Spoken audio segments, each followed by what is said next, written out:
Hi everyone and welcome to today's Sherma Hospital recap. As always, don't forget to subscribe so you don't miss any of our videos or recaps. So I'm filming on my new home phone, but I haven't taken the plastic off yet, and it seemed to have caused this kind of muffled sound that I noticed in the last video. So that's why I'm wearing my headphones that has a little microphone here to hopefully make it more clear.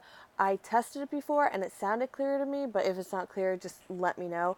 But let's get right to it. So I am actually going to read off my old phone so I don't have a big clunky iPad that I'm trying to that I always wind up, and losing my spot.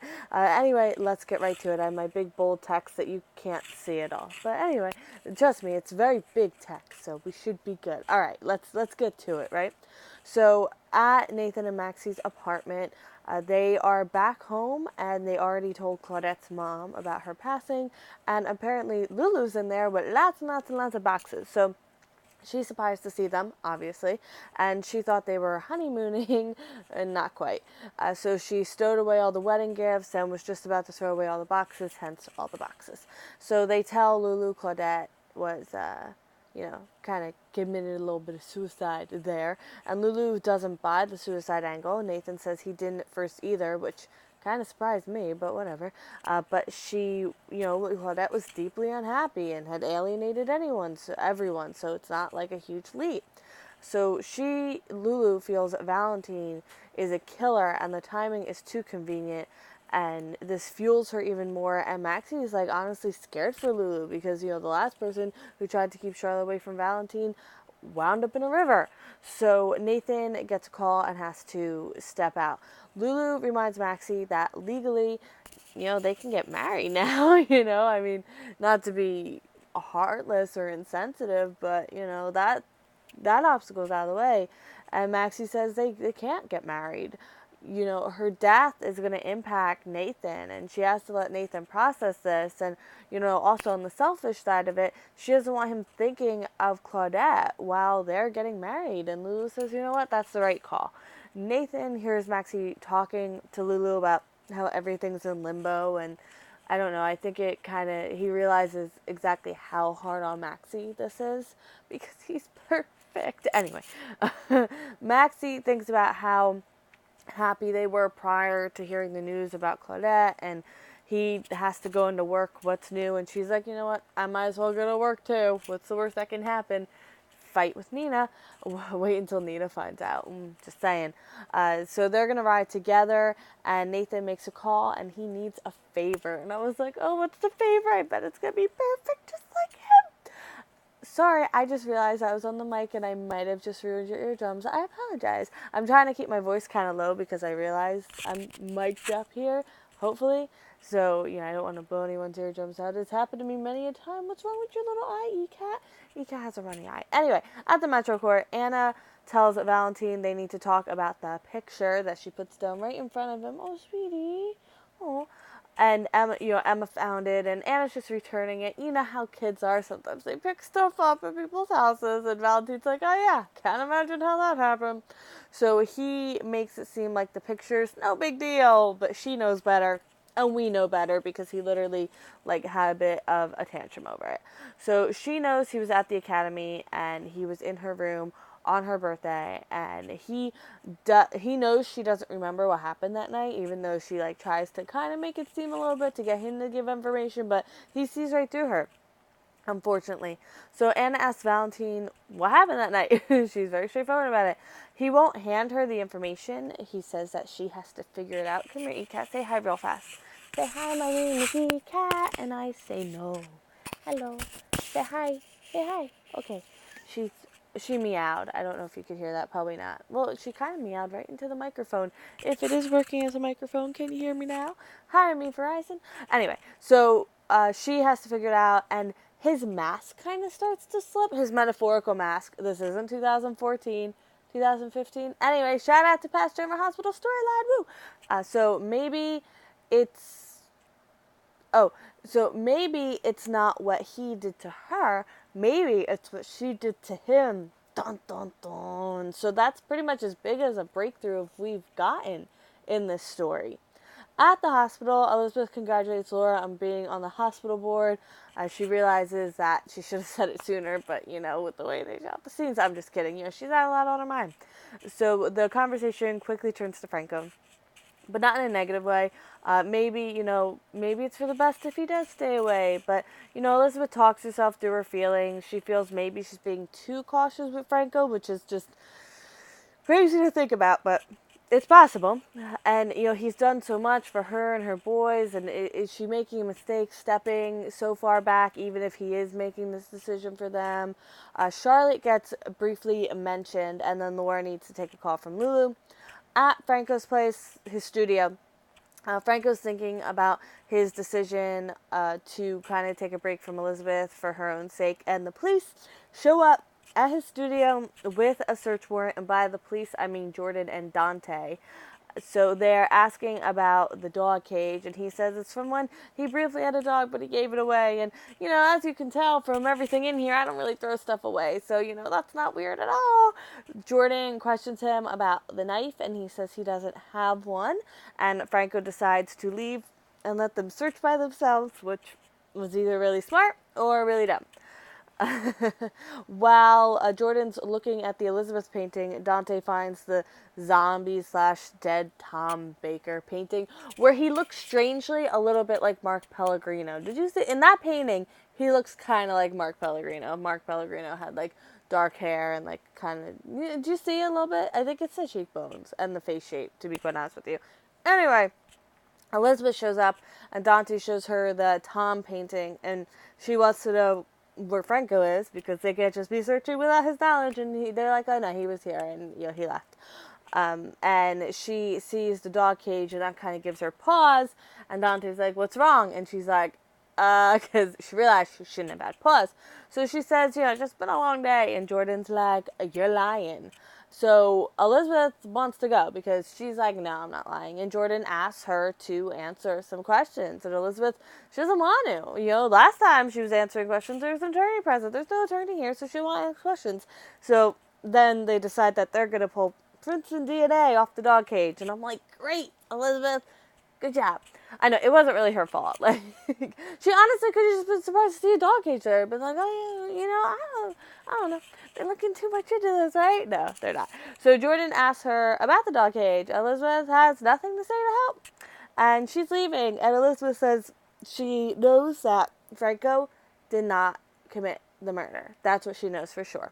So Dante finds something, but Jordan shuts Elizabeth out and is like, what is it? It was actually a pretty boss move, to be quite honest with you. Whatever that piece of paper says, Jordan says bingo. What does the piece of paper say? I'm about to tell you because I didn't realize the end scene was the end scene. So it's an invoice for a bunch of art supplies, including the knife. And I don't know, Jordan makes it seem like that's a slam dunk, but to me, I feel like that's pretty flimsy evidence. I mean, you don't have the knife in his possession. You just have it on an invoice. As anyone who's ordered online knows, stuff that's on the invoice isn't always in the box. But even if it was, we also know that sometimes they throw free stuff in. Or it's like, buy this and get the free knife, but it'll still show up on the invoice. Or it's an art supply. He's an artist. And even if he says he didn't have one, he could have forgotten. I know if you ask me if I have something and it just is in this house, but I haven't touched it in a while, I'm probably going to forget it's there. So, I'm not saying, it's nothing, but I feel like it's kind of a leap to be like, aha, this is all the evidence we need, especially when you don't even have his prints on the murder weapon, and you can't prove that's the exact knife. I don't know. I mean, it's not like it's not a common knife. Any artist has that knife, and I'm sure he's not the only artist in Port Charles. I digress. I'm just saying. Jordan's been making her cases on some pretty flimsy stuff. I mean, Sonny speaking at Morgan's funeral suddenly means he's this murderer. I don't know. Alright, I'm gonna move on. So at ALEXIS' place, Alexis fell asleep on Julian's lap, and she wakes up, and she's not happy. She's like, don't touch me. And I'm like, okay. So Alexis is going to call the police and turn herself in, but Julian stops her and then some conversation happens, and she's going to go to an AA meeting, and she does to thank him for, I guess, kind of making her pause with all this, and acknowledge that she has a problem. So she's heading out, and he wishes he could go with her to support her, and she's like, yeah, no, but the cat's here. So Julian makes a call, and he's like, do it now. And I'm like, do what? Do what? You're going to find out in, like, literally a second. Okay, so this guy, who we learn is named Chad, who works for Julian, whether he works for Julian under Rudge, I don't know, but he definitely works for Julian, brings Jean over viciously. He's like, oh, ECAT, I was going to viciously hold. Oh, that ECAT, I'm just kidding. He's like holding him, like with the arm behind the back, that fun stuff. Ow, that actually hurt. So Julian wants to talk to him because that's how we start a conversation. Hey, Jean, what's going on? So he asks him if he knows Alexis, and he shows her the picture. He shows him the picture, and Jean's like, yes, and Julian's like, no, you don't. So he's like, okay, but, and Julian's like, no, and Chad's like, no. She was never in your bar. She wasn't there on December 21st. She never ran out on a tab. And Julian, like, gives him an envelope full of money. And Jean's like, if you would have just given me this envelope, like, yeah, sure, I didn't see anyone. And Julian's like, well, I just want to make the consequences clear. And Jean understands. So Julian's going to save Alexis no matter what. He's ready for it. Speaking of Jean, at Jean's Bradford Roadhouse, I don't know. So Scott and Franco meet up. Yes, that was the right sentence. Good job, Carly. And Franco tells him about the search warrant being executed. So Scott tells him to tell the authorities about Alexis. And Franco's like, no, I will not hurt Sam's family any more than I already have. And Scott appreciates it, but he doesn't think anyone's that noble. Now, correct me if I'm wrong, but did Franco not tell him about the dog cage? Because I feel like he did, but maybe he didn't, and I'm just making stuff up in my head because it's been known to happen. I wish someone did, like, recaps, and I could go back and, like, listen and find out what happened a few episodes ago. Oh, wait. So Scott tells Franco not to leave town because Franco's like, oh, I'll just disappear. And Scott's like, no, bad Franco. And he also notices that Jean isn't there, which is weird because he's always there. So Jean comes in and Chad kind of manhandles him a little, which looks suspicious. So, like, but nobody notices, or at least Franco doesn't notice. But Chad notices Franco. Now, I wasn't going to originally say that, but it applies. Because, I can't say words anymore. So Franco can't go to prison, but he won't turn Alexis in. So he's kind of between a rock and a hard place. And Scott's like, call me if they arrest you. Back at the hospital, Alexis is looking at the 12-step program sheet and, like, where AA meets up. And Laura comes over to talk. And Alexis, she was wearing her sunglasses, by the way, which I'm like, Alexis, you've lived in this town for a really long time. Sunglasses are not going to conceal your identity. But anyway, Alexis is sorry she couldn't keep Valentin's hands off the estate, and they talk a little bit about that and about Nicholas. So Laura has to go, and Alexis goes into AA. She actually goes into the meeting. I'm, like, really proud of her, guys. Like, for reals. Like, I'm not even being sarcastic or anything. I'm really happy for her. And she sits down, and she does introduce herself, and she's the first one in that meeting to introduce herself. And I'm just really proud, guys. Our Alexis, she's getting out. Lulu is now at the hospital talking to Laura and tells Laura about Claudette's death, and Laura is now, like, super worried about Lulu. And but Lulu's ready to step into her role as being Charlotte's mother. And now, end scene, a smidge, just because it was a good scene to end on. So Franco, okay, I know I would stop saying so much, and I've been working on it. I know I've slipped a few times, but I've been working on it. But I literally wrote, if you can see that, like, 1 second, I'm going to try. I literally started this with okay so. So I feel like I can't be held responsible for that one since I wrote it down and I was just reading what I wrote. But anyway, Franco is answering a call from Elizabeth when he's hit over the back of the head and is knocked out. Which, I mean, had to have been Chad. Looking back on it, I didn't make that connection at the time when I was writing this. But I was like, oh, that's so Chad. Like, that's just something Chad would do, guys. Right? All right. So we got a lot of stuff working up for General Hospital now. So if you want to make some guesses for our Guess the Date game, which I have suggestions down in the description below. I have our list of participants here. All you have to do is make at least one guess, and you're on the official list of participants where you can get your points for the year.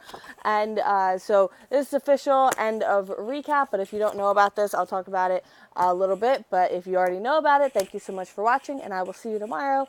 Bye. And if you don't already know about our Guess the Date game, basically I've noticed, and I think a lot of us noticed, that certain storylines, certain things, they happen every year, they repeat, which is fine. That's how soap operas go. So I thought it'd be fun to kind of make a game of it, and you guess the date when you think a certain event's going to happen. It could be as specific or vague as you want it to be. It could even be like, I think this will happen this month, just fun stuff like that. You can make as many guesses if you want, as close or far in the future as possible. We have a few in. Oh, let me see real fast. Well, I'll do that later. I'll announce, maybe every Friday I'll announce if something's close or something, but you don't have to concern yourself with that. So you can check the description for some suggestions to kind of get your creativity going, or just go with those. And I will see you tomorrow for more General Hospital, and I hope you have a great day. Bye.